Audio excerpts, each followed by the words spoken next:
Сегодня, 1 апреля 2021 года, мы открываем традиционную 11-ю международную научно-практическую конференцию «Экология природопользования. Прикладные аспекты».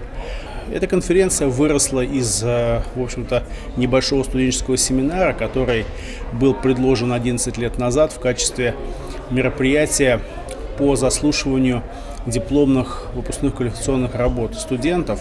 А на сегодняшний день это достаточно серьезное знаковое мероприятие как для факультета, так и для всего университета.